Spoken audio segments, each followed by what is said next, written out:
నీ దహన బలులను అంగీకరించునుగాక, నీ కోరికను సిద్ధింపజేసి నీ ఆలోచన యావత్తును సఫలపరుచునుగాక. నీ ప్రార్థనలన్నీ యెహోవా సఫలపరుచునుగాక. ఎవరైతే ఆమేన్ ఆమేన్ ఆమేన్ అంటూ యేసయ్యా నా జీవితములో అది నెరవేర్చు అని మనసారా అంటూ ఉన్నారో వారి జీవితాల్లో ఖచ్చితముగా ఆ కార్యములు జరుగునుగాక. ప్రియ దేవుని బిడ్డలారా, సేవకులు నాకు ఆ పాంప్లెంట్ చూపించారు. కుటుంబ ఆశీర్వాద కూడిక అని అది నేను చూశాను. మరి ఈరోజు పరిశుద్ధాత్మ దేవుడు తన వాక్కు ద్వారా ప్రతి కుటుంబాన్ని దీవించబోతూ ఉన్నాడు, ఆశీర్వదించబోతూ ఉన్నాడు. వాక్యాన్ని పరిశీలనలుగా మనం గ్రహిద్దాం, ధ్యానం చేద్దాం. దేవుడు మనకు అనుగ్రహించబడినటువంటి లేఖనాలను పరిశీలిద్దాం. సాధారణంగా సేవకులు చెప్పే వాక్యాన్ని బైబిల్ గ్రంథముతో సరిపోల్చుకుంటూ ఉండాలి. దాన్ని తూకం వేయాలి అంటారు, తూకం వేయాలి. దేవుని సేవకులు దైవ సంబంధమైన దైవ గ్రంథము ద్వారా చెప్తున్నారా, లేక కొన్ని సార్లు ప్రలోభాలకు గురి చేస్తూనో లేనిపోని మాటలు చెప్తూనో ఏదో విధంగా 4 మాటలు చెప్పడమే పనిగా తీసుకుంటున్నారా, దాన్ని కూడా గ్రహించాలి. ఏదేమైనా ఈరోజు సత్యాన్ని మనం గ్రహిద్దాం. చూడండి, పరిశుద్ధ గ్రంథములో నుండి ఆదికాండ గ్రంథము, ఆదికాండము 14వ అధ్యాయము, 14వ అధ్యాయము 18, 19 వచనాలను చదువుదాం. మరియు షాలేము రాజైన మెల్కీసెదెకు రొట్టెను ద్రాక్షారసమును తీసుకుని వచ్చెను. అతడు సర్వోన్నతునకు దేవునికి యాజకుడు. అప్పుడు అతడు అబ్రహామును ఆశీర్వదించి ఆకాశమునకు భూమికిని సృష్టికర్తయును సర్వోన్నతుడైన దేవుని వలన అబ్రాము ఆశీర్వదింపబడునుగాక అనియు, నీ శత్రువులను నీ చేతికి అప్పగించిన సర్వోన్నతుడుగు దేవుడు స్తుతింపుబాడుగాక అనియు చెప్పెను. అప్పుడు అతడు అన్నిటిలో ఇతనికి 10వ వంతు ఇచ్చెను. దేవునికి స్తోత్రం. ప్రియ దేవుని బిడ్డలారా, ఇద్దరు మధ్య జరుగుతున్నటువంటి ఆ ప్రక్రియను మనం ధ్యానం చేస్తూ ఉన్నాం. అందులో ఒక వ్యక్తి పేరు మెల్కీసెదెకు. అందరూ చెప్పండి, ఏం పేరు చెప్పండి? మెల్కీసెదెకు. రెండవ వ్యక్తి పేరు అబ్రాము. రెండవ వ్యక్తి పేరు చెప్పండి అమ్మా, అబ్రాము. మెల్కీసెదెకు ఎవరు అనంటే దేవునికి యాజకుడు. ఎవరికి యాజకుడు? దేవునికి యాజకుడు. అబ్రాము అంటే ఒక ప్రాంతానికి అధిపతి. తను ఏ దేశంలో బ్రతుకుతూ ఉండేవాడనంటే కల్దీల దేశంలో బ్రతుకుతూ ఉండేవాడు. అనేక విగ్రహాలను పూజిస్తూ ఉండేవాడు. ఎన్నో మత సంప్రదాయాలు కలిగిన వాడు. తేరాహు తన తండ్రి పూజారి గనుక ఆ మార్గములోనే ఇంటికి పెద్ద కొడుకుగా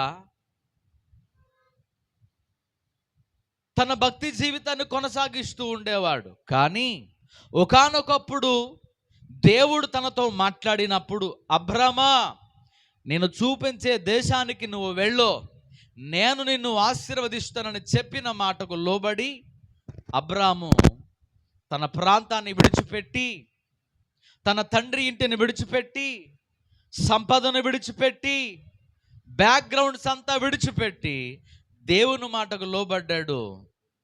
మొత్తం మీద ప్రాంతాన్ని విడిచిపెట్టేశాడు.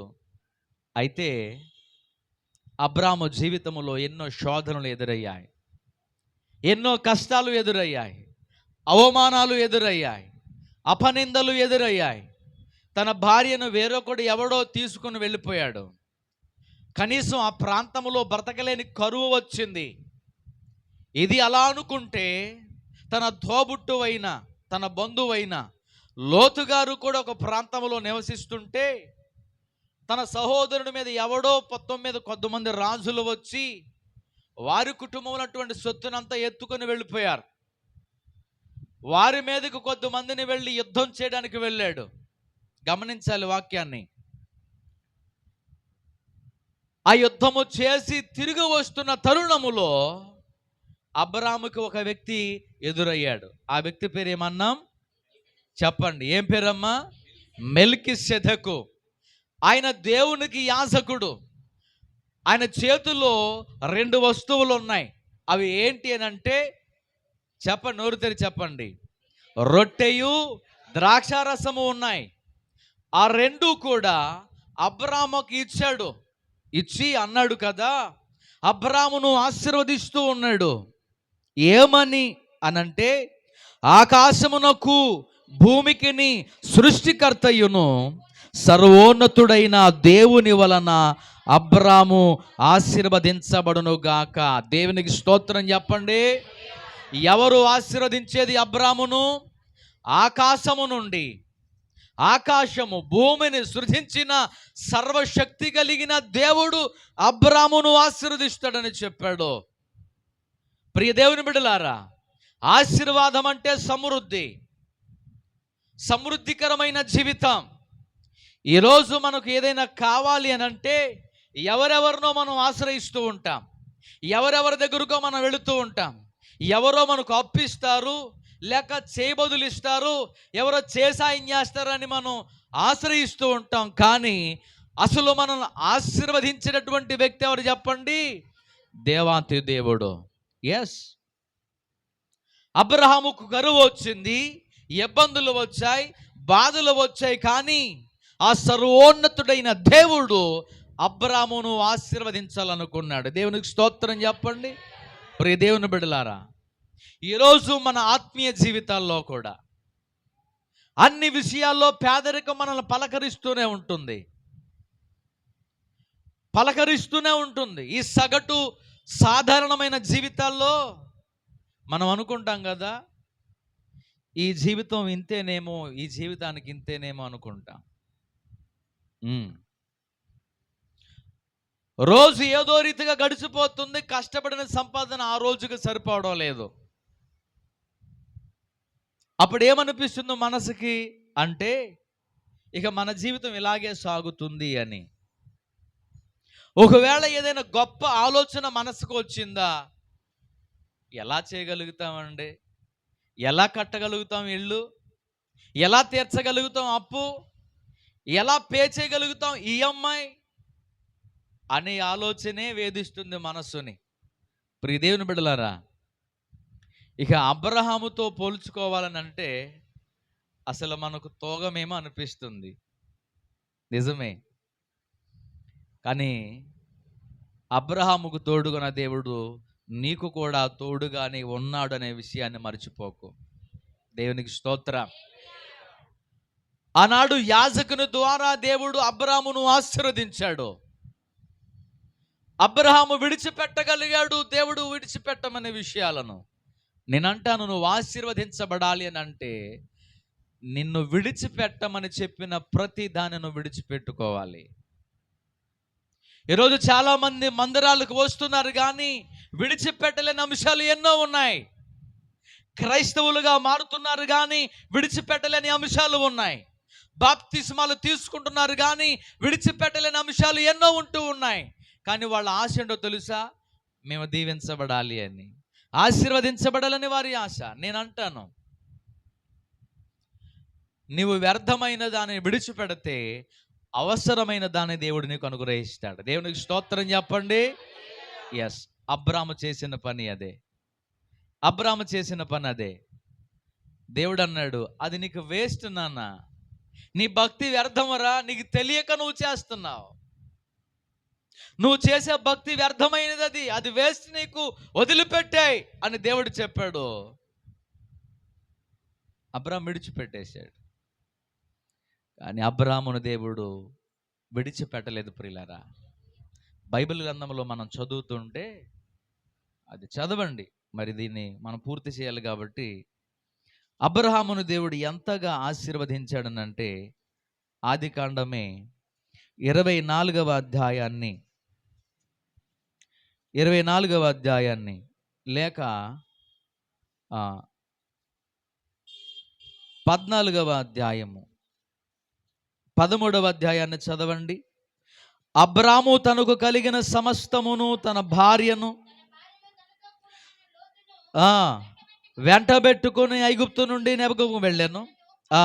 అబ్రాము వెండి బంగారము పశువులు కలిగి బహుధనవంతుడై ఉండెను. ఏమేమి కలిగి ఉన్నాడమ్మా? వెండియు బంగారము పశువులు, బహుధనవంతుడుగా ఉన్నాడు. ప్రయాణము చేయుచు దక్షిణము నుండి బేతేలు వరకు అనగా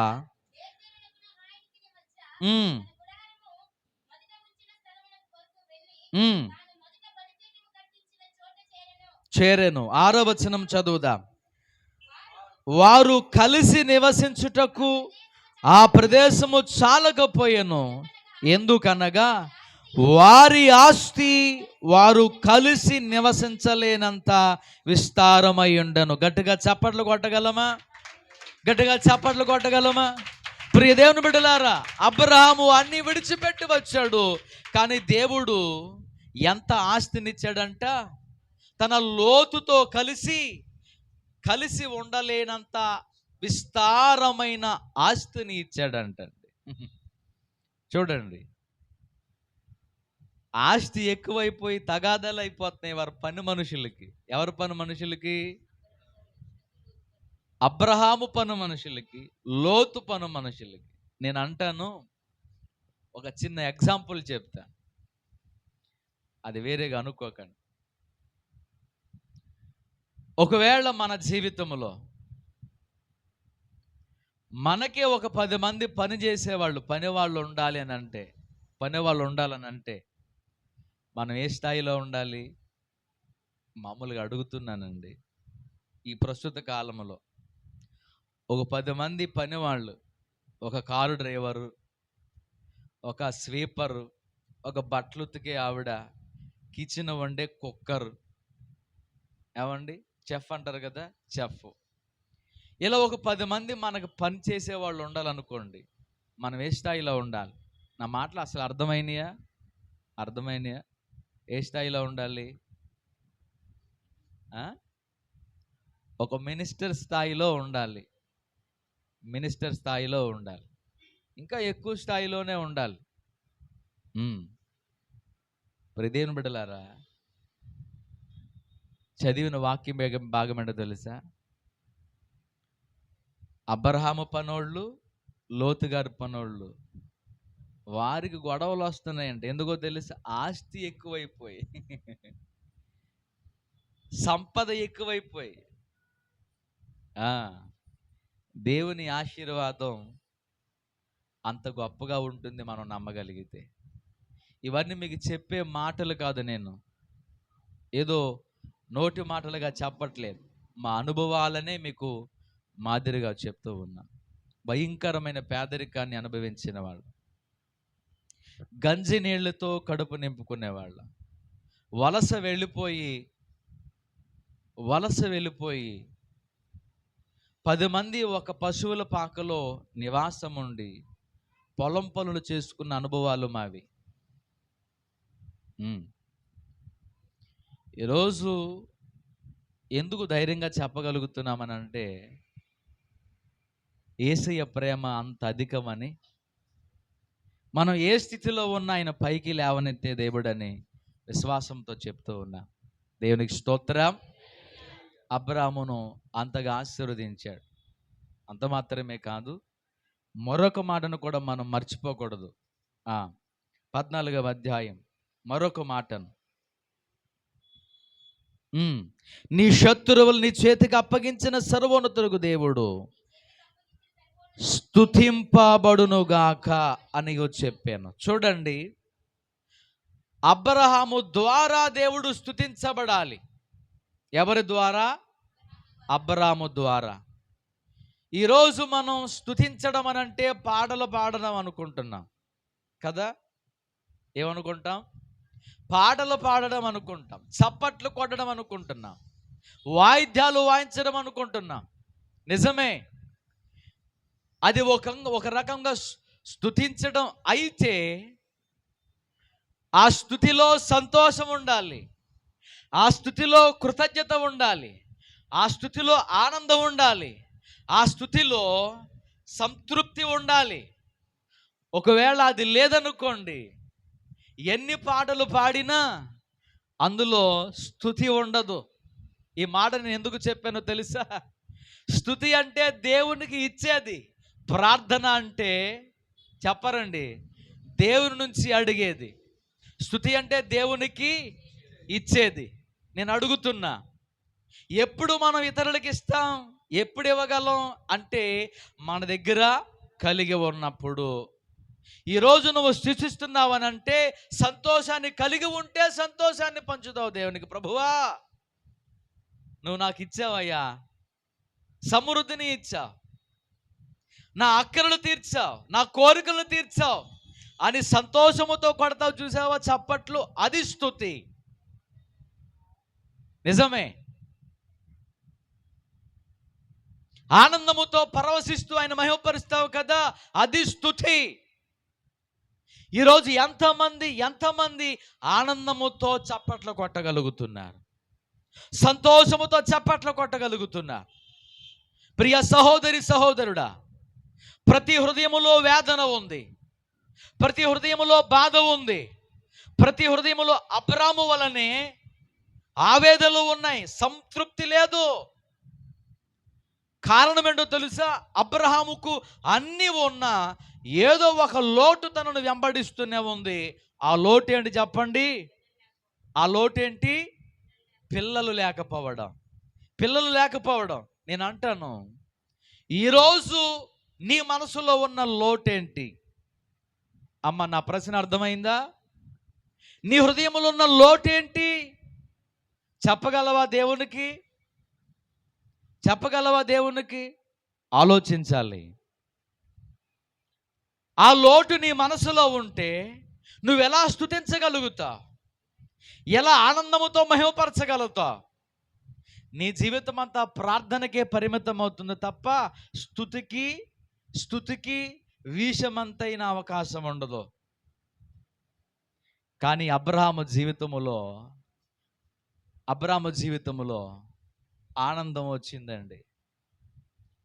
యాజకుడైన మెల్కీషెదెకు ఇచ్చిన ఆశీర్వాదం అబ్రహాము జీవితంలో నెరవేర్చబడింది. ఎస్, అబ్రహాము కోరిక తీర్చబడింది. అద్భుతమైన దేవుడు వారసుని అబ్రహాముకి ఇచ్చాడు, ఆస్తినిచ్చాడు, సంపదనిచ్చాడు. ఇందాక చదివిన లేఖల 24వ అధ్యాయం చదువుతున్నప్పుడు వృద్ధాప్యములోకి వచ్చినప్పటికీ 24, అబ్రహాము బహుకాలము గడిచిన వృద్ధుడై ఉండెను, అన్ని విషయములలోనూ యెహోవా అబ్రహామును ఆశీర్వదించెను. దేవునికి స్తోత్రం, హల్లెలూయా. ఇప్పుడు చెప్పండి, అబ్రహాము పాడే పాటలకు మనము వాడే పాటలకు తేడా ఉంటుందా ఉండదా? ఏంటండి చెప్పరేంటి? ఏమంటే ఫుల్గా తిన్నవాడు చెప్పే కవర్లు కానీ ఆకలితో ఉండేవాడు మాటలకి తేడా ఉంటుందా ఉండదా? కాసం అంతా స్పందించండి, ఉంటుందా ఉండదా? ఇప్పుడు అబ్రహాం ఎలా పాడతాడు చెప్పండి? కడుపు నిండిపోయిన వాడిలా పాడతాడండి. ఇంకా తనకేం అక్కర్లేదు. ఇప్పుడు మనం పెళ్ళికి వెళ్ళామండి, ఫంక్షన్కి వెళ్ళామండి, ఆ ప్లేటులో మనకు ఏటమాసం వేస్తున్నారు. ఇప్పుడు చికెన్ తగ్గించారు కదా, మామూలుగా చెప్తున్నా, ఏమనుకోకండి, అంటే మిమ్మల్ని ప్రోత్సహించాలని. వేటమాసం వేశారు, పలావ్ వేశారు, స్వీట్ వేశారు, ఇక సాంబార్ వేశారు, అన్నీ వేసేసారు. అన్నీ వేసేసిన తర్వాత అనిపిస్తుంది ఇంక వద్దులేండి చాలా, అనిపిస్తుందా లేదా? అది సంతృప్తి అంటే. అబ్రహాము జీవితంలో ఇంకా ఆశ, కోరిక లేదు, అన్నిటినీ దేవుడు అనుగ్రహించాడు. అప్పుడు నిజంగా దేవుడు ఎలా స్తుతిస్తాడు చెప్పండి? అబ్రహాము దేవుని ఎలా స్తుతిస్తాడంటే, అబ్బా ప్రభువా నీకు వందనాలయ్యా, నీకు స్తోత్రాలయ్యా, ఎంత గొప్ప దేవుడవయ్యా, నువ్వు మాట ఇచ్చి నెరవేర్చిన దేవుడవయ్యా, నా ఆలోచన సఫలపరిచావయ్యా, నా ఆవేదన చూసావయ్యా, నా ఒంటరితనాన్ని చూసావయ్యా, నా బాధలో తోడుగా ఉన్నావయ్యా, నా పేదరికాన్ని తీసివేసావయ్యా, నా జీవితానికి విలువనిచ్చావయ్యా, నా భవిష్యత్తును చూపించావయ్యా, నాకు వారసునిచ్చావయ్యని చెప్పే మాటల్లో స్తుతి ఉందా లేదా? స్తుతి ఉందా లేదా? నిజమే. అబ్రహాము మనకంటే ఎక్కువగా ప్రార్థన చేశాడు తెలుసా మీకు? ఎంత రోషముతో ప్రార్థన చేసేవాడు తెలుసా? ఏంటయ్యా నువ్వు చెప్తావు, నాకు వారసుడేడి, ఏడి నా పనుడిని చేసేసుకుంటాను లేక అంటే అది పీక్స్కి వెళ్ళిపోయింది అనమాట ప్రార్థన. ప్రార్థన ఎక్కడికి వెళ్ళిపోయింది? కొన్నిసార్లు విసిగిపోతాం మనం, ప్రార్థన చేసి చేసి దేవుడు ఇవ్వలేదనుకోండి, జరిగించట్లేదు అనుకోండి, కార్యం నెరవేర్ట్లేదు అనుకోండి, మనం ఎలా ప్రార్థన చేస్తాం? ఏంటి ప్రభువా నువ్వు చేయట్లేదా? సరేలే నువ్వు చేయకపోతే ఇంకేం చేస్తాం? విసుక్కుంటాం. అబ్రహాము జీవితంలో కూడా అనుభవం ఉంది ప్రియదేవుని బిడ్డలారా. కానీ అబ్రహామును దేవుడు ఆశీర్వదించాడు. అయితే అబ్రహాము మనస్సు ఎంత గొప్పదో తెలుసా? ఎంత గొప్పదనంటే చూడండి, ఆ తర్వాత మనం ఆ చిన్న మాట మనం వదిలిపెట్టేశాం. అది చదవండి, అక్కడే అంతరార్థం దాగబడి ఉంది. ఎక్కడ? 14వ అధ్యాయం.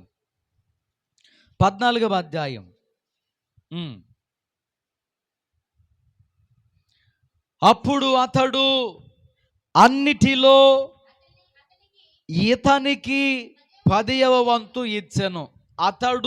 ఇతడు అంటే ఎవరెవరు చెప్పండి అమ్మ? అతడు అంటే ఎవరు? ఇతడు అంటే ఎవరు? అతడు అంటే అబ్రహాము, ఇతడు అంటే మెల్కీసెదెకు. అతడు అన్నిటిలో 10వ వంతు ఇతనికి ఇచ్చెను. బాగా అర్థం చేసుకోండి. ఎప్పుడైతే మెల్కీసెదెకు అబ్రహామును ఆశీర్వదించాడో, అబ్రహాము దానిని నమ్మాడు, విశ్వసించాడు.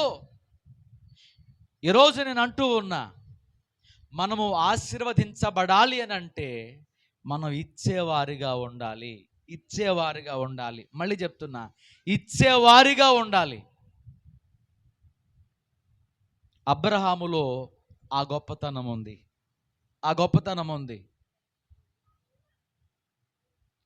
తన 10వ వంతు, తన కష్టార్జితములో తన యుద్ధము చేసి, పోరాటాలు చేసి, ఆ రాజుల దగ్గర దొంగలించలేక కొల్ల సొమ్మును తీసుకుని వచ్చి, ఇది నా ఆస్తి, నేను సంపాదించుకున్న సొత్తు అని వీర విజయముతో వస్తున్నాడు అబ్రహాము.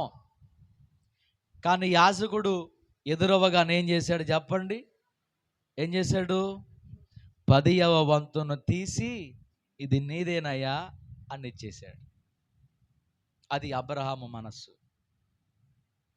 దేవునికి ఇచ్చే విషయంలో మాత్రం వెనకడుగు వేయనటువంటి క్యారెక్టర్ చేసినటువంటి వ్యక్తి అబ్రహాం. ప్రియదేవుని బిడ్డలారా, నీకు ఒక్కగానైనా ఒక కుమారుడు నాకు ఇచ్చేయ్ అని చెప్పగానే వెనుదీయకుండా ఇవ్వగలిగిన వాడు అబ్రహాం. నేనంటాను, ఎంతమంది నిండు మనస్సుతో ఇచ్చేవారుగా ఉన్నారు? ప్రియదేవుని బిడ్డలారా, ఎంతమంది హృదయపూర్వకముగా దేవునికి ఇచ్చేవారై ఉన్నారు? నిజమే, మీరు ఇచ్చుట ద్వారానే కదా దైవ కార్యాలు జరుగుతాయి. యాజకునికి ఇచ్చుట ద్వారానే కదా యాజకుడు పోషింపబడతాడు. యాజకునికి ఇచ్చుట ద్వారానే కదా దేవుని కార్యములు సఫలమవుతూ ఉంటాయి. కానీ సాతానుగాడు మాత్రం కొన్నిసార్లు ఏం చేస్తాడో తెలుసా? అయ్యి బాబోయ్, ఇంత ఇచ్చేస్తావా అంటాడు. చూడండి, ఇన్ని ఇచ్చేస్తావా అంటాడు. ప్రియదేవుని బిడ్డలారా, నువ్వు ప్రతిరోజు భోజనం చేస్తావు కదా అమ్మ, తల్లులుగా ఉన్నారు, స్త్రీలుగా. ఒకవేళ ఒక కేజీ బియ్యం నువ్వు వండుకొని తింటుంటే యాజకు నువ్వు ఎంత పట్టుకు రావచ్చు? ఒక 100 గ్రాములు. నా యాజకుని కడుపు నేను నింపాలి.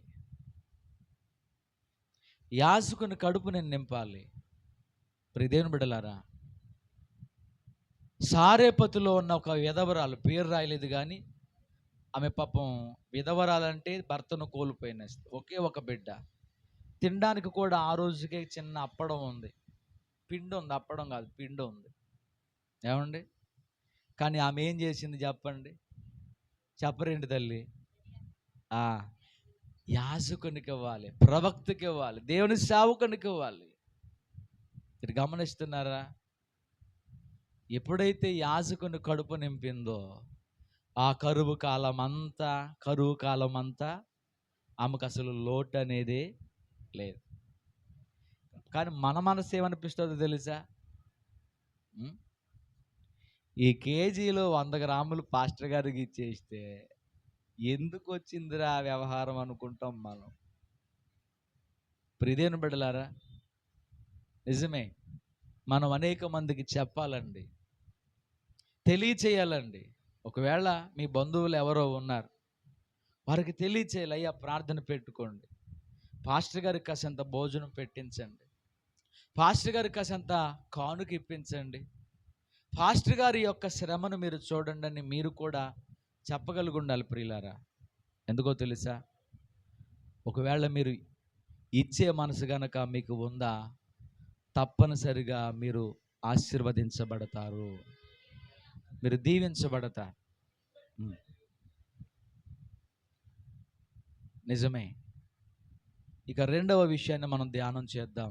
మొదటి దినవృత్తాంతముల గ్రంథము 4వ అధ్యాయము 9-10 వచనాలు చదువుదాం. త్వరగా చదవండి. మొదటి దినవృత్తాంతముల గ్రంథము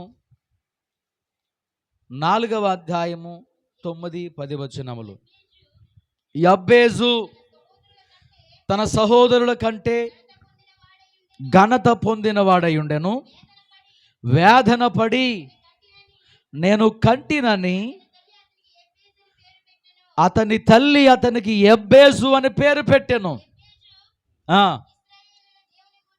యబ్బేజు ఇశ్రాయేలుల దేవుని గురించి మొరపెట్టి, నీవు నన్ను నిశ్చయముగా ఆశీర్వదించితేనే గాని నా సరిహద్దులను విశాలపరిచి నీ చెయ్యి నాకు తోడుగా ఉంచి నాకు దయచేసి నాకు కీడు రాకుండా దాని నుండి నన్ను తప్పించుమని ప్రార్థింపగా దేవుడు అతని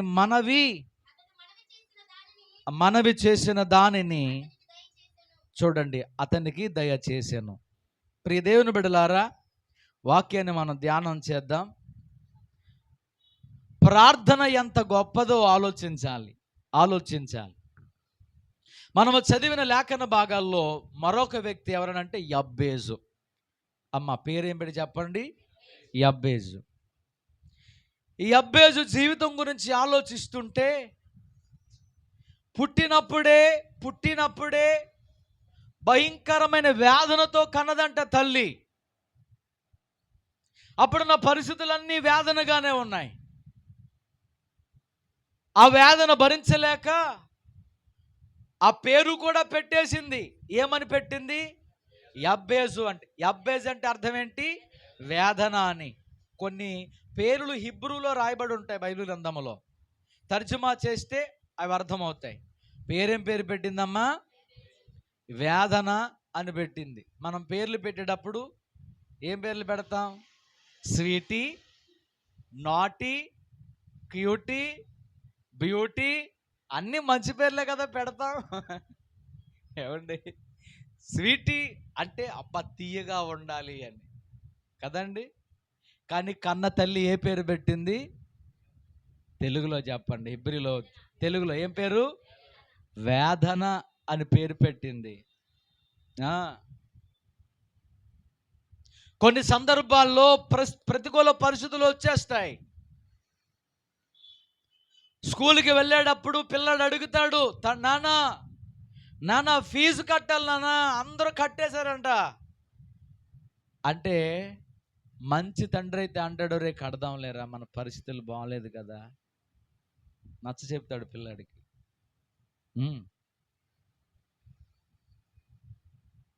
యబ్బేజు జీవితంలో ఎంత వేదనతో తల్లి కని ఆ పేరు పెట్టిందో, అది పేదరికమో కావచ్చు, ప్రతికూల పరిస్థితుల్లో కావచ్చు, కుటుంబ కష్టాలై ఉండొచ్చు, ఇక వీడి జీవితం అంతా వేదనతోనే ఉంటుందేమో అన్నట్టుగా పేరు పెట్టింది. కానీ అతడు ఎదిగాడు, జ్ఞానం ఎదిగింది, తన పరిస్థితిని చూశాడు. కాసంత సమాజాన్ని తెలుసుకునే కాలం వచ్చేసరికి ప్రార్థన చేయడం ప్రారంభం చేశాడు. దేవునికి స్తోత్రం చెప్పండి కొంచెం గట్టిగా. ఆ ప్రార్థనలో మొదటి అంశం ఏంటంటే చదవాలి, నీవు నన్ను నిశ్చయముగా ఆశీర్వదించాలి అన్నాడు. అమ్మా ఏమన్నాడు చెప్పండి? ఖచ్చితంగా నువ్వు నన్ను దీవించా. ఎందుకయ్యా పేదరికంలో పుట్టించావు? ఎందుకు దీనుడిగా పుట్టించావు? ఎందుకు దిక్కుమాలిషుదిలో పుట్టించావు? ఎందుకు ఊరికి బయట పుట్టించావు? ఎందుకు ఇలాంటి పనికి మన బ్రతుకు నాకు ఇచ్చావు? ఖచ్చితంగా నన్ను ఆశీర్వదించు అని ఎవరిని అడుగుతున్నాడు చెప్పండి అమ్మ, ఎవరిని అడుగుతున్నాడు? కొన్నిసార్లు తల్లిదండ్రుల మీద పడుతూ ఉంటారు పిల్లలు. ఏమిచ్చావు, ఏం చేసావు, ఏం పెట్టావు అంటూ ఉంటారు. ఎవరి ఆడిగే తిండి లేకపోతే నీకేం పెడతాడరా నాయన? అడగవలసింది ఎవరని చెప్పండి? ఎవరిని అడగాలి? యబ్బేజు చేసింది అదే. ఏమని చేశాడు? ఖచ్చితంగా నువ్వు నన్ను ఆశీర్వదించు, నన్ను బ్లెస్ చేయి. పౌరుషంగా ప్రార్థన చేశాడండి. నేను అడుగుతున్నాను ప్రియులారా, ఎంతమంది ప్రార్థన చేస్తున్నారు? పాస్టర్ గారే ప్రార్థన చేయాలనుకుంటారు చాలామంది. కన్నీటి ప్రార్థన పాస్టర్ గారే చేయాలి, ఉపవాస ప్రార్థన పాస్టర్ గారే చేయాలి, విజ్ఞాపన ప్రార్థన పాస్టర్ గారు, అన్ని ప్రార్థనలు పాస్టర్ గారు చేస్తే మరి నువ్వేం చేస్తావు? హాయిగా మంచం మీద ఫ్యాన్ వేసుకొని పడుకుండే ఏమిరా? ఏ విశ్వాసులు వీళ్ళు? ప్రార్థన ఎవరు చేయాలి చెప్పరేంటండి? ఎస్, నువ్వు ఆశీర్వదించబడాలంటే పట్టుదలగా చేయి, ప్రార్థన చేయి. దేవుని సేవకుల్ని అడుగు, సహాయం చేస్తారు, ప్రార్థన సహాయాన్ని. యబ్బేజు ప్రార్థన చేశాడు, నన్ను ఆశీర్వదించు ఖచ్చితంగా. ఇక రెండవది, నా సరిహద్దులు విశాలపరచు, నా సరిహద్దులు విశాలపరచు. మీరు ప్రార్థన చేస్తారా? చర్చి గురించి ఎవరైనా ఈ చర్చి గురించి ప్రార్థన చేస్తారా? అమ్మా నిజం చెప్పండి, చేస్తారు? అసలు ఏమని చేస్తున్నారు? ఏమని చేస్తున్నారు చెప్పరేంటి? ప్రభువా మా సరిహద్దులు విశాలపరిచయ్యా. సేవకుని ఆవేదన మాకు తెలుసు, మీ వంతు మీరు చేయండి తల్లి. సరిహద్దులు విశాలపరిచయ్యా. పట్టుమని ఇంకొక 20 మంది వస్తే సరిపోదు ఈ స్థలం. దేవుడు పంపిస్తాడు ఖచ్చితంగా, కానీ స్థలం సరిపోద్దా పాస్టర్ గారు? చాలు, సరిపోదు. మీరు నమ్మండి, ఈ 2025వ సంవత్సరంలో నూతన ఆత్మలు మందిరానికి వచ్చునుగాక, మందిరం అంతా నింపబడునుగాక. ఖచ్చితంగా మీరు ప్రార్థన ఏం చేస్తారు చెప్పండి? ప్రభువా మాకు స్థలం సరిపోవట్లేదు, నేను ఇంతకుముందు 2-3 ఉండేవాళ్ళం, కానీ ఇప్పుడు స్థలం సరిపోవట్లేదు. ప్రభువా మా సరిహద్దులు.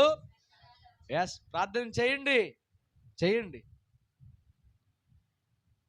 అన్ని సేవలు ఇలాగే ప్రారంభమయ్యాయి, 2-3తోనే ప్రారంభమయ్యాయి, కానీ ఇప్పుడు ఎంత పెద్ద మందిరాలను దేవుడు ఇస్తున్నాడు కదా. నిజమే ప్రియులారా, సేవకులతో పాటు మీరు కూడా ప్రార్థన చేయండి. ఎప్పుడైతే మందిరం సరిహద్దులు విశాలపరిస్తే మరి మీ సరిహద్దులు అలాగే ఉంటాయా? ఎప్పుడు అద్దెళ్ళల్లో చిన్న చిన్న అగ్గిపెట్టి లాంటి ఇళ్ళల్లోనే ఉంటారా? లేదు. దేవుని సన్నిధి విస్తరించబడుతుందనంటే ఖచ్చితంగా ఆ సంఘంలో ప్రతి ఒక్కరు కూడా దీవించబడతారు. దేవునికి స్తోత్రం చెప్పండి. ఎస్ అన్నాడు, నా సరిహద్దులు విశాలపరచని ప్రార్థన చేశాడు. ఇక మూడవది, నీ చెయ్యి నాకు తోడుగా ఉంచు. ఆలోచించండి ప్రియ దేవుని బిడ్డలారా, చాలా మంది నేను నీకు తోడుగా ఉంటానని చెప్తారు, నమ్మిస్తూ ఉంటారు, ప్రోత్సహించే ప్రయత్నాలు చేస్తారు, కానీ యెబ్బేజు ఎవరిని నమ్మలేకపోతున్నాడు, ఎవరి మీద డిపెండ్ అవ్వలేకపోతున్నాడు, ఎవరి మాట తీసుకోలేకపోతున్నాడు. మనుషుల మాటలన్నీ ఎలా ఉంటాయి చెప్పండి? ఎలా ఉంటాయి? అరచేతిలో బెల్లం పెట్టి, సామెత ఎవరికన్నా తెలుసా? అరచేతిలో బెల్లం పెడతారంట, మోగ చేయి చూపిస్తారంట, ఇక్కడ ఉందిరా నువ్వు తిను అని. అంటే మనుషుల పరిస్థితులు ఎలా ఉంటాయి తెలుసా? నమ్మించి మోసం చేసినట్టుగా ఉంటాయి. ఆ అనుభవం యెబ్బేజుకి తెలుసు. నాకు తోడుగా ఉండేవాళ్ళు ఎవరో ఉండరు ప్రభువా, నువ్వే నాకు తోడుగా ఉండాలి, నీ సన్నిధి తోడుగా ఉండాలి, నన్ను నువ్వు బలపరచాలి, నువ్వు నన్ను విడిచిపెట్టడానికి వీల్లేదు. ప్రార్థన చేశాడు. ఇక 4వ అంశం ఏంటి? చూడండి, నేను ఎదుగుతూ ఉంటే, వర్ధిల్లుతూ ఉంటే, ఆశీర్వదించబడుతూ ఉంటే, వార్చలేని వారు, కీడు తలపెట్టేవారు, హాని కలిగించేవారు నా చుట్టూ వస్తారు. అప్పుడు నాకు ఏ కీడు రాకుండా నాకు నువ్వు సహాయం వచ్చాయి. ఇప్పుడు ఎన్నాయని బా ఏమండి? ప్రార్థన అంశాలు ఈరోజు ప్రార్థన చేయాలండి. ఏం ప్రార్థన చేయాలి, ఏం ప్రార్థన చేయాలని తడుముకుంటూ ప్రార్థన చేసేవాళ్ళు ఉన్నారు చాలామంది. నేను అంటాను, వాక్యం వివరంగా చెప్తుందిగా, వాక్యానుసారంగా ప్రార్థన చేయి, ఖచ్చితంగా నీ జీవితంలో కూడా దేవుడు జరిగిస్తాడు. దేవునికి స్తోత్రం. నిజమే ప్రియులారా, ప్రార్థన చేయి, ప్రతి విషయంలో దేవుని సహాయాన్ని కోరు, మోకాళ్ళ మీదకి రా. ఒకవేళ కష్టం వచ్చిందా, ఆర్థిక ఇబ్బందులు వచ్చాయా, బాధలు వచ్చాయా, నీ మనసుకు వెంటనే తలంపు రావాల్సిందేంటో తెలుసా? దేవుని సహాయానికి నేను వెళ్ళాలి, మందిరానికి రావాలి. మరి ఏ ఉద్దేశంతో ఈ ప్రార్థనా కూడికను జరిగిస్తున్నారు కుటుంబ సభ్యులు? పరిశుద్ధాత్మ దేవుడు మీతో మాట్లాడుతూ ఉన్నాడు. అది మీకు ఏ కష్టమైన, ఇబ్బంది అయినా, ఇరుకైన, అవమానమైన, ప్రతికూల పరిస్థితులైనా నువ్వేం చేయాలి చెప్పు? ప్రార్థన చేయి, ప్రార్థన చేయి, ప్రార్థన చేయి. ఈరోజు క్రైస్తవ సమాజం ప్రార్థనకు సోమరిపోతులుగా మిగిలిపోతున్నారు. మోకాళ్ళ మీద ఉండాలంటే అఫీషియల్గా ఫీల్ అవుతున్నారు. కన్నీరు కార్చాలనేది మాకు కాదేమనుకుంటున్నారు. ఆశీర్వదించబడిపోవాలని ఆశ ఉంది, కానీ ప్రార్థన చేయాలని కోరిక లేదు. కానీ యెబ్బేజు మాత్రం ప్రార్థన చేశాడు పట్టుదలగా. ఎప్పటి వరకు చేశాడయ్యానంటే కార్యము పొందుకునేంత వరకు ప్రార్థన చేస్తూనే ఉన్నాడు.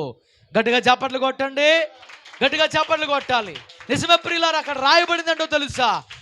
యెబ్బేజు ప్రార్థన దేవుడు అంగీకరించి, తన మనవులు అంగీకరించి, తన జీవితంలో ఏదైతే అడిగాడో ఆ కార్యములను జరిగించాడు.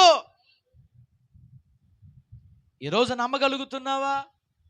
కుటుంబ సభ్యులారా, అమ్మ ఏ అంశము చేతైతే పెట్టారో ఈ 3 రోజుల ముగింపు రోజుగా దేవుడు నాకు జరిగిస్తున్నాడని నమ్మగలిగితే చాలు. ప్రార్థన చేయండి, మీరు సైతం ప్రార్థన చేయండి, సేవకులతో కలిసి నిజాయితీగా ప్రార్థన చేయండి, విశ్వాసముతో ప్రార్థన చేయండి, పట్టుదలగా ప్రార్థన చేయండి. మనము చేయలేని ప్రతి కార్యాన్ని దేవుడు జరిగించగలడు. దేవునికి స్తోత్రం. ఎస్, ప్రార్థన చేసి ప్రతిఫలాలు పొందుకున్నటువంటి గొప్ప వ్యక్తి ఎవరండి? అమ్మ చెప్పరేంటండి? అంటే అంతా చెప్పిన తర్వాత అసలు విషయం మర్చిపోయారంట. ఇప్పుడు ఎవరి గురించి చెప్పాం ఇంత విషయం? గట్టిగా చెప్పండి, నోరు తెరిచి చెప్పండి. ఎవరి గురించి? యెబ్బేజు గురించి. ఇప్పుడు నువ్వు మోకాళ్ళ మీదకి వచ్చి ఏం ప్రార్థన చేయాలి తెలుసా? ప్రభువా, యెబ్బేజు ప్రార్థన ఆలకించావు కదా, మరి నా ప్రార్థన కూడా ఆలకించని చేయాలి. అందుకే ఇంత వివరంగా చెప్పేది. అసలు ప్రార్థనలో వాక్యాన్ని చేర్చం మనం. మనకు కొన్ని ఇంటెన్షన్స్ ఉంటాయి మన మనసులో. నిజం. ఒక్కడొచ్చి అంటాడు, పాస్టర్ గారు ప్రార్థన చేయండి. ఎవరనంటే ఒక అమ్మాయి నన్ను ప్రేమించాను అయ్యగారు, కానీ ఆ అమ్మాయి నన్ను ప్రేమించట్లేదండి. ఇప్పుడు ఏమని ప్రార్థన చేయాలి పాస్టర్ గారు? అంటే ఈ వాక్యానుసారమైన ప్రార్థన అవసరతలు కాదు అవి. అందుకే వాక్యాన్ని దేవుడు మీకు ముందుంచేది.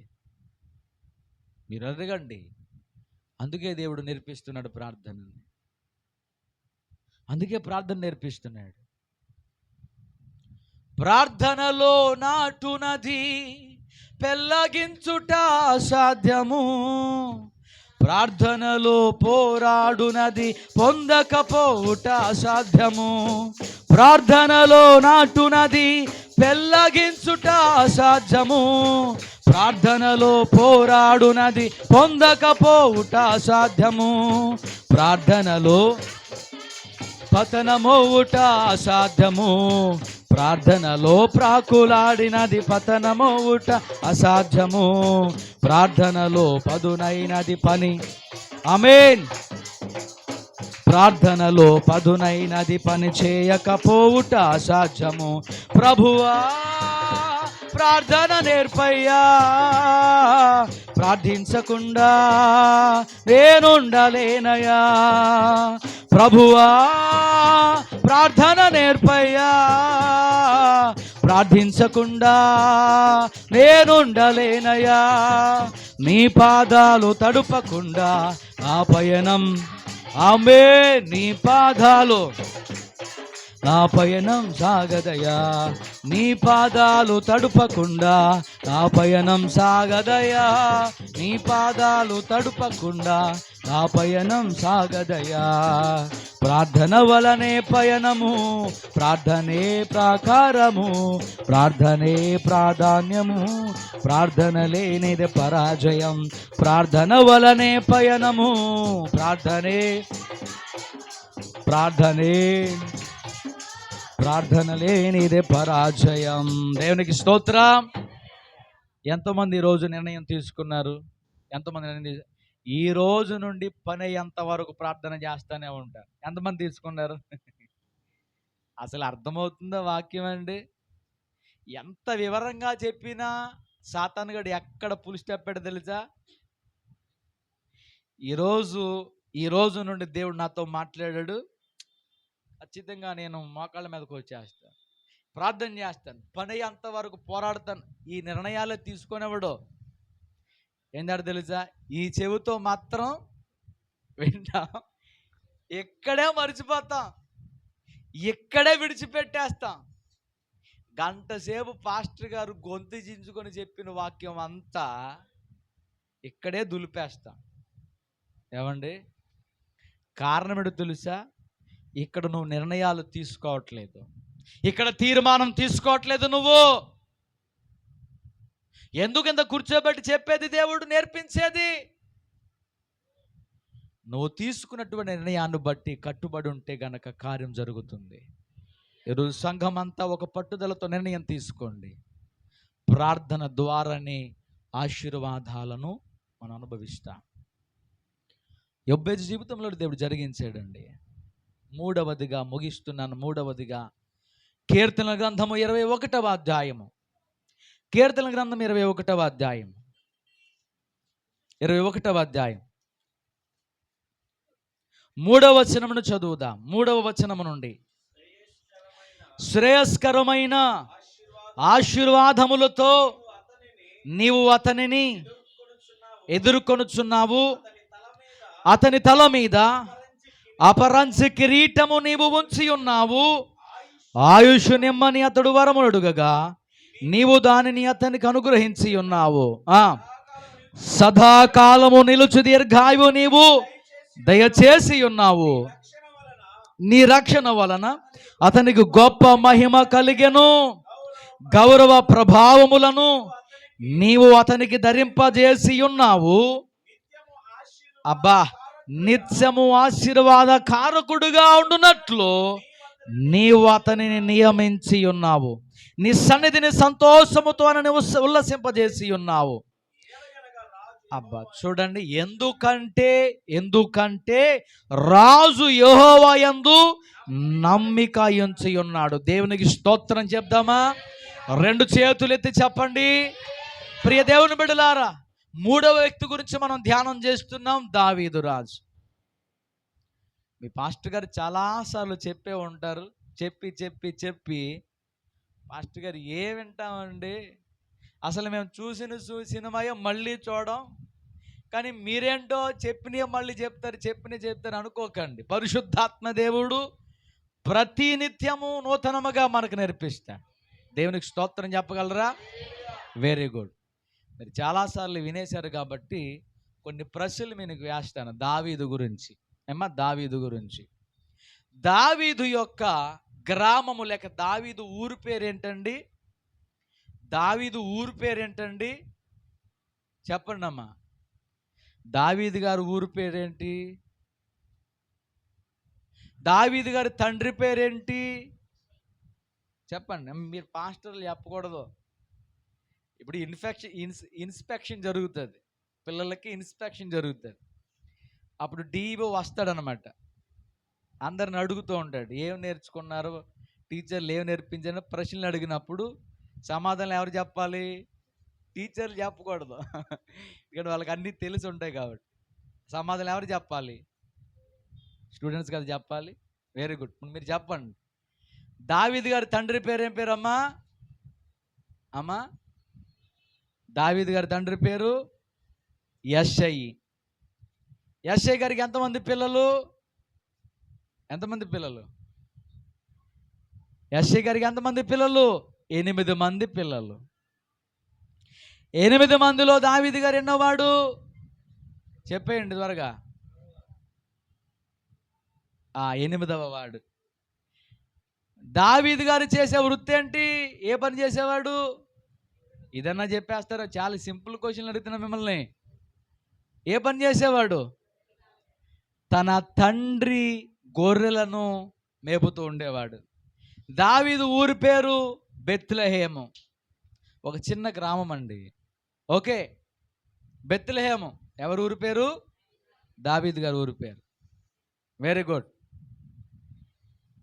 తను పని చేసేవాడు. తన తండ్రికి ఉన్నటువంటి గొర్రెలు, తన గొర్రెలు కాదు, తన తండ్రికి ఉన్న గొర్రెలు రోజు అడవికి, అరణ్యానికి తీసుకుని వెళ్ళి అలా మేపుతూ వచ్చేవాడు. అన్నగారు, తనకంటే అన్నగారులు రాజుగారి సంస్థానములో సైనికులుగా పనిచేసేవారు, డ్యూటీ చేసేవాళ్ళు. వాళ్ళకి గౌరవం ఉండేది, వాళ్ళకి ఒక హోదా ఉండేది, వాళ్ళకు గౌరవం ఉండేది. ఎవరికి? పెద్దోళ్ళకి. కానీ ఈయన గారికి ఏముండదు, గౌరవం ఏముండదు గొర్రెలు మేపుకున్నవాడికి. ప్రియదేవుని బిడ్డలారా, అందరిలో చిన్నోడు ఇంకా గౌరవం ఉండదు. అన్ని పనులు వాడిగా చెప్తారు చిన్నోడికి. పెద్దోడిదంటే పెత్తనం చెలాయించడం, చిన్నోడిదంటే చెప్పిన పనులన్నీ. అవునా కాదా? అంటే మీ గృహాల్లో కూడా ఇలాంటివి జరుగుతూ ఉంటాయి. చెప్పినవన్నీ చేయడం. పాపం ఈయన పోర్షన్ అదే. ఎవరి పోర్షను? దావీదుది. ఇక రోజు వెళ్ళేవాడు, వచ్చేవాడు, గొర్రెలు మేపేవాడు, అలా జరుగుతూ ఉండేది. ఎందుకో ఒకరోజు తన జీవితంలో వినూత్నమైన మార్పు వచ్చింది. అది ఏంటనంటే, ఒకరోజు ఒక ప్రవక్త తన గ్రామానికి వచ్చాడు. వచ్చి తన తండ్రిని పలకరించాడు. నీ బిడ్డలను తీసుకురామని చెప్పాడు. ఒక్కొక్కరిని అభిషేకించడానికి సిద్ధంగా ఉన్నాడు. దేవుడు మాత్రం వీడు కాదని 7 కొడుకులను దాటవేసేసాడు. ఇంకా ఎవరైనా నీకు కుమారులు ఉన్నారనంటే, ఒకానొకడు ఉన్నాడు, వాడు చిన్నవాడు, వాడు గొర్రెలు కాచుకోవడానికి వెళ్ళాడని చెప్పాడు. ఆ ప్రవక్త ఆ చిన్నవాడి దగ్గరికి వెళ్ళాడు. ప్రవక్త పేరేం పేరు? ప్రవక్త పేరేం పేరు? సమూయేలు. ఆ తైలపు బుడ్డును తీసుకుని వచ్చి ఆ యవనస్తుడి మీద, అంటే యవనస్తుడికి 17 సంవత్సరాలు ఉంటాయి, ఆ 17 సంవత్సరాల వయసులో ఉన్నటువంటి ఆ యవనస్తుడి మీద ఆ ఒలీవల తైలము వేసి అభిషేకించి అన్నాడు, ఇదిగో దేవుడు నిన్ను రాజుగా చేయబోతున్నాడు. గట్టిగా చప్పట్లు కొడదామా? దేవుడు నిన్ను రాజుగా చేయబోతున్నాడు భవిష్యత్తులో. నేను అంటాను, గంట సేపు మీకు వాక్యం చెప్తాం కానీ రవ్వంతైన విశ్వాసం కలగదు. కానీ సమూయేలు ప్రసంగం చేయలా, గంట సేపు వాక్యం చెప్పలా, ఒకే ఒక మాట. అదేంటంటే, దేవుడు భవిష్యత్తులో రాజుగా చేయబోతున్నాడు అని చెప్పాడు. దావీదు దానిని నమ్మాడు. దేవునికి స్తోత్రం చెప్పగలరా? ఎస్. ఎప్పుడైతే నమ్మగలిగాడో దేవుని ఆత్మ దావీదులోకి ప్రవేశించింది. అప్పటి నుండి అద్భుతాలు చేసేవాడిగా మారాడు. తన గొర్రెలను కాయడానికి ఎలుగుబంటి వచ్చినా సింహం వచ్చినా వాడిని చంపగలిగినటువంటి బలవంతుడిగా మారాడు. ఒకానొక రోజు రాక్షసుడు లాంటి గొలియాతు, ఇది సండే స్కూల్ పాఠం కదా, సండే స్కూల్ పాఠం. దావీదు గొలియాతును, వెరీ గుడ్. గొలియాతు ఏ దేశానికి సంబంధించిన వాడు చెప్పండి అమ్మ? దావీదు ఏ దేశానికి సంబంధించిన వాడు చెప్పారా? చిన్నపిల్లల పాఠం పెద్దోళ్ళు చెప్పట్లేదేంటి? Very good. ఫిలిస్తీన్ల దేశానికి చెందినవాడు. ఫిలిస్తీన్ల దేశానికి చెందినవాడు. ఎంత ఎత్తుంటాడు అమ్మ? ఎంత ఎత్తుంటాడు? 6 మూరల జానడు అంటే సుమారుగా 10 అడుగుల కంటే అండి, ఇంతకంటే హైట్ 10 అడుగుల కంటే హైట్, అంత ఎత్తు ఉంటాడు.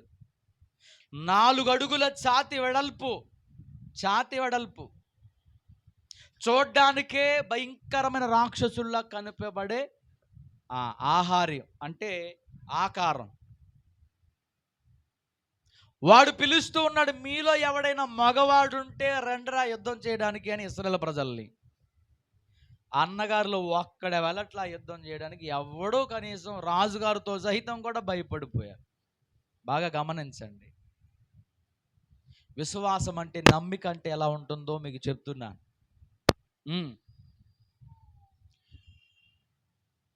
ఈ దావీదు రాజు యవనస్తుడిగా ఉండి అన్నలకు క్యారేజీ పట్టుకెళ్ళమన్నాడు తండ్రి. ఆ రొట్టెలు పట్టుకొని యుద్ధ భూమిలోకి వెళతా ఉన్నాడు. అటువైపు శత్రువులు ఎవరు చెప్పండి? ఫిలిష్తీయులు.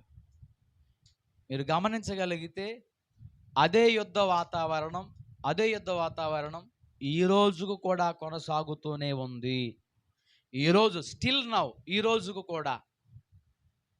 ఎందుకయ్యా యుద్ధం అని అంటే స్థలాల వివాదమే. ఫిలిష్తీయులు అంటే ఎవరనంటే ఇశ్రాయేలు ప్రజలు స్వాధీనము చేసుకున్నటువంటి, అవునా, ఇశ్రాయేలు ప్రజలు స్వాధీనం చేసుకున్నటువంటి ఆ ప్రదేశములో నివాసం ఉన్నటువంటి ప్రజలు వాళ్ళు. ఎప్పుడైతే అబ్రహాము తరువాత యాకోబు సంతతి 70 మంది ఐగుప్తు దేశానికి వెళ్ళిపోయారో అక్కడికి ఎవరు వచ్చి ఉన్నారు? ఫిలిష్తీయులు వచ్చి స్థావరం ఉండిపోయారు. మళ్ళీ వీరు 430 సంవత్సరాలేమో ఐగుప్తులో, 40 సంవత్సరాలేమో అరణ్యములో. ఇప్పుడు మొత్తం ఎన్ని సంవత్సరాలు అయినాయి? 470 సంవత్సరాల తరువాత మళ్ళీ వచ్చి ఇది మా ఏరియా, ఇది మా స్థలం, ఇది మా ప్రాంతం అన్నారు. అప్పుడు తగాదాలు వస్తాయి రావా? వచ్చినాయి. ఆ స్థలాల వివాదాలు ఇప్పటికీ కొనసాగుతున్నాయి, జరుగుతున్నాయి లేదా? మొన్న యుద్ధాలు. ఏమ్మా, ఎంతమంది పిల్లలు చనిపోయారు ఇశ్రాయేలు ప్రజలు? Very good. ఆ యుద్ధాలు అప్పుడే ప్రారంభమయ్యాయి. ఒక్కడు లేడు యుద్ధం చేసేవాడు. కానీ దావీదు యవన బిడ్డ ముందుకు వెళ్ళి అన్నాడు, ఈరోజు ఒరే నిన్ను నాకు దేవుడు అప్పగిస్తున్నాడు, యుద్ధము యెహోవాదే. ఎంత కాన్ఫిడెన్సో చూడండి ఆ యవనస్తుల్లో, ఎంత నమ్మకమో చూడండి, ఎంత విశ్వాసమో చూడండి. ఈరోజు మనం ప్రతిదానికి భయపడిపోతూ ఉంటాం, ప్రతిదానికి వెనకడుగు వేస్తూ ఉంటాం. అరే నేను అంటాను, క్రైస్తవురాలుగా నువ్వు భయపడితే దేవునికి భయపడు, దయ్యానికి కాదు, శత్రువుకి కాదు. ఈరోజు ఎంతమంది అసలు దేవునికి భయపడే వాళ్ళ కంటే దయ్యానికి భయపడే వాళ్ళే ఎక్కువ. అమ్మా ముగిస్తున్నాను, కంగారు పడకండి, ముగిస్తున్నాను. ఎంతమంది దేవుడికి భయపడే వాళ్ళ కంటే దయ్యానికి భయపడేవాళ్ళు ఎక్కువ కాదా? మా చిన్నప్పుడు మమ్మల్ని కాసంత ఆట పట్టించేవాళ్ళు. అదేంటంటే పులంటే భయమా అనేవాళ్ళు. అది మీకు తెలుసో తెలీదు. పులంటే భయమా? మేమనుకునేవాళ్ళం మాకు భయం లేదు అనేవాళ్ళం. వాడు ఇలా ముఖం మీదకి వచ్చి ఉఫు అని ఊదేవాళ్ళు. ఊతే ఏం చేస్తాం చెప్పండి? కళ్ళు మూసేస్తాం కదా. నీకు భయం ఉంది అనేవాళ్ళు. అసలు ఆ పులేంటో తెలీదు, భయం ఏంటో తెలీదు, కానీ అది ఒక ఆట. నిజంగా పులి వస్తే భయపడినోడు ఎవడుంటాడు చెప్పండి? కానీ మేమేమనేవాళ్ళం? భయం లేదనేవాళ్ళం. ఈరోజు ఆశ్చర్యం ఏంటో తెలుసా? దేవుడికి భయపడేవాళ్ళు లేడు మనిషి. దేనికి భయపడుతున్నారు? దయ్యానికి భయపడుతున్నారు, శాతానికి భయపడుతున్నారు, చీకటికి భయపడుతున్నారు, క్షుద్ర పూజలకు భయపడిపోతున్నారు. ఒరే నేను అనుకుంటాను, శత్రువుకి భయపడడు విశ్వాసం కలిగిన వాడు. సేవకులు అప్పుడప్పుడు చెప్తూ ఉంటారు, దేవుడు వారిని ఎంత విశ్వాసంతో నింపుతున్నాడో కదా.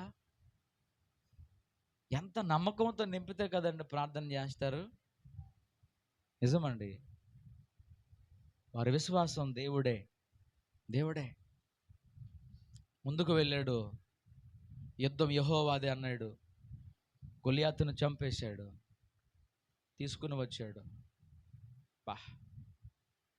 ప్రజలు ఏమన్నారో తెలుసా? రాజుగారికి 1000, దావీదుకు 10,000 అని. అది చాలా బాగుంది. ఆ రోజు చాలా హై అయిపోయాడు. ఒకేసారి లైక్లు ఎక్కువైపోయినాయి. ఎవరికి? దావీదు గారికి. ఒక రాత్రికి రాత్రే ఫేమస్ యూట్యూబర్ అయిపోయాడు అంట ఒకడు. అలాగే దావీదు గారు రాజ్యంలో ఏమైపోయాడు? ఫేమస్ అయిపోయాడు, సెలబ్రిటీ అయిపోయాడు. అక్కడిగా స్టోరీ అనుకోకండి. రాజుగారు అన్నాడు కదా, గెలిస్తే ఏం చేస్తాను అన్నాడు చెప్పండి? నా కూతురు నీకు ఇచ్చి పెళ్లి చేశాడా?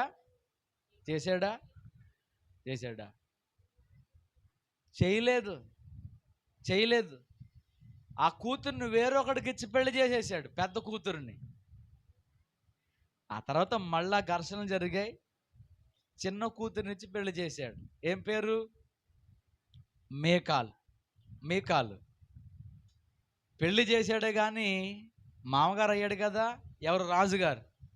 ఇప్పుడు దావీదు గారు అంటే ఇదంతా ఎంత వివరంగా ఎందుకు చెప్తానంటే, ఒక కుటుంబంలో తక్కువ వాడు, తన స్థాయి గొర్రెలు కాచుకునేవాడు, కానీ సెలబ్రిటీగా మారాడు, రాజుగారికి అల్లుడైపోయాడు. స్టేటస్ మారుతుందా లేదా? మీరు ఎప్పుడైనా గమనించండి. స్టేటస్ మారుతుంది కానీ శోధనలు ఎక్కువ అవుతూ వచ్చాయి. ఇప్పుడు భయంకరమైన ఆగర్భ శత్రు ఎవరయ్యానంటే తన మామగారే. ఎన్నిసార్లు చంపడానికి ప్రయత్నం చేశాడో. ఒక ట్విస్ట్ చెప్తాను, బాగా వినండి. ఏం చేశాడనంటే, పాపం మామగారి ఇంటికి వచ్చి, అంటే అల్లుడు మామగారింటికి వెళ్తారు కదండి, అలా వెళ్ళిన రోజు ఒక ప్లానింగ్ వేశాడు. ఆ ప్లాన్ ఏంటనంటే, నా కూతురుతో నా అల్లుడు పడుకొని ఉంటాడు కదా, ఆ రాత్రి కాలంలోనే మీరు వెళ్ళి లేసేయండి అన్నాడు.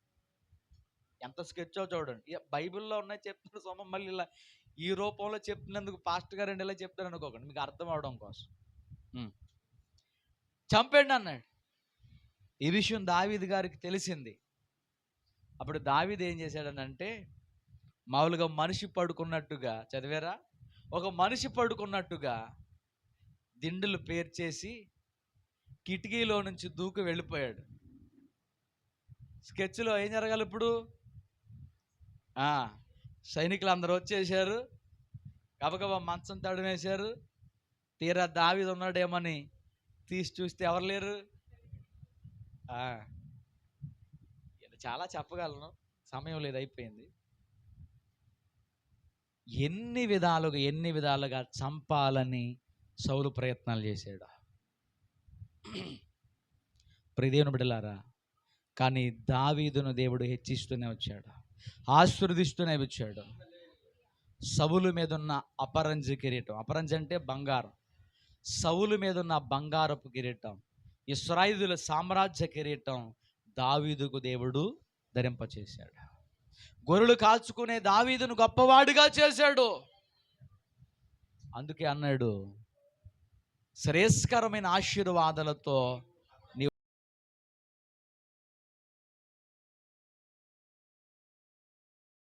ఎందుకనంటే దావీదు దేవుని మీద నమ్మకం కలిగాడు. గట్టిగా చప్పట్లు కొడదామా ప్రియులారా? Very good. ఈరోజు నేను అంటూ ఉన్నా, ఎంతమంది హృదయాల్లో నమ్మకం, ఎంతమంది హృదయాల్లో విశ్వాసం, ఎంతమంది హృదయాల్లో నిరీక్షణ కలిగి ఉన్నాం.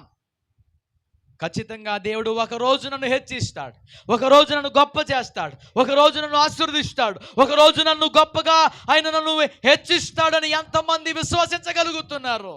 ఒకవేళ మీరు విశ్వసిస్తే చప్పట్లు కొట్టండి, విశ్వసిస్తే కొట్టండి. ఎందుకనంటే పరిశుద్ధాత్మ దేవుడు మిమ్మల్ని బలపరుస్తున్నాడు ప్రియులారా.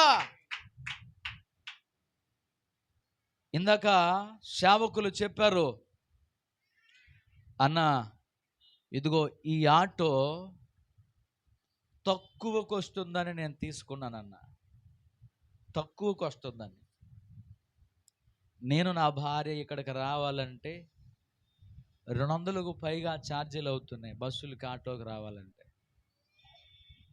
నాకు ఎలాగో తెలిసిందే కదా, ఈ డొక్క ఆటో అన్న, అది నేను అద్దెకు తీసుకొని వస్తున్నా అన్నాడు. ఎవరు? మీ పాస్టర్ గారే. నా మనసు కాసంత చలించింది. నేను మనసులో ప్రార్థన చేశాను, యేసయ్య నా తమ్ముడిని కూడా నువ్వు దీవించిన అన్నది. దేవునికి స్తోత్రం చెప్పండి. ఎందుకంటే మరి ఇప్పుడు మేము వచ్చేటప్పుడు కారు వేసుకొని వచ్చాం. నా తమ్ముడు అలా ఉండడం నాకు ఇష్టం లేదు. ఎందుకంటే ఆత్మీయ సహోదరుడుగా తన బాధ, తన వేదన నాకు తెలుసు, తన సేవలో ఉన్నటువంటి తపన తెలుసు. ఏమీ ఆశించకుండా దేవుని కొరకు కరిగిపోయే కొవ్వొత్తిలాగా ఉండేవాడని నాకు తెలుసు. ఎవరికి నోరు విప్పి తన బాధను చెప్పుకోలేనటువంటి సేవకుడని కూడా నాకు తెలుసు. ప్రియదేవుని బిడ్డలారా, నేను అంటాను, నా దేవుడు నా తమ్ముడిని ఖచ్చితంగా ప్లస్ చేస్తాడు. ఎంత అవమానము, ఎంత పేదరికం, ఎంత నిస్సహాయ స్థితి, ఎంత లేమితనం, ఎంత తక్కువతనం, చిన్న చూపు. ఈరోజు పాస్టర్ గారు అంటే ఎలా ఉండాలి చెప్పండి? ఎలా ఉండాలి? డొక్క ఆటోల మీద వెళ్ళే వాళ్ళని పాస్టర్లు అనరండి. నేను నిజం చెప్తున్నా, దయతో క్షమించండి. అనరు.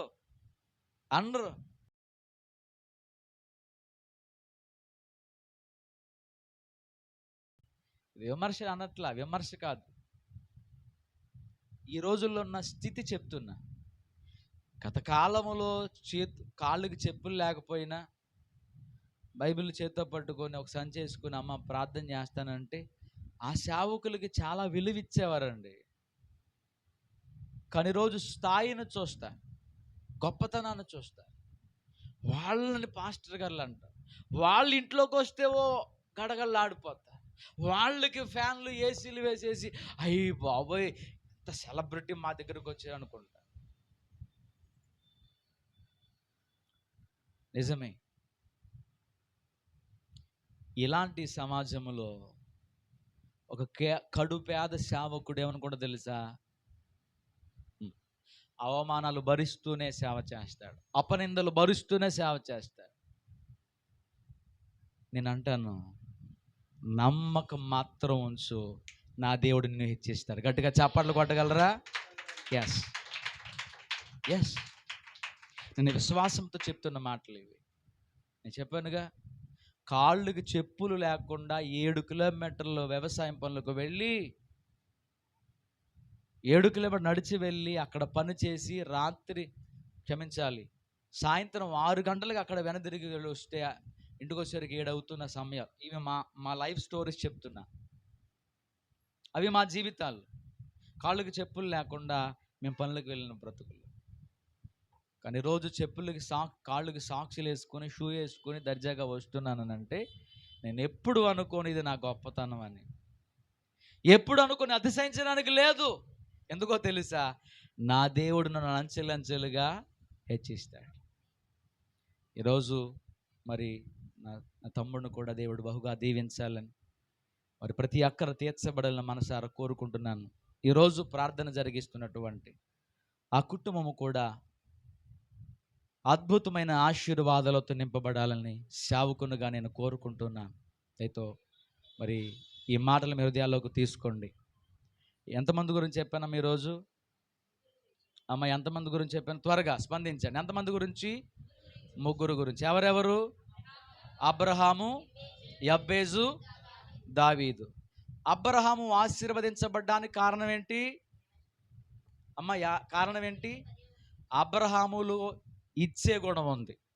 అమ్మ చెప్పండి. అబ్రహాములో ఇచ్చే గుణం ఉంది. ఆ రెండు. యబ్బేజు ఆశీర్వదించబడడానికి కారణం ఏంటి? ప్రార్థన చేసే గుణం ఉంది.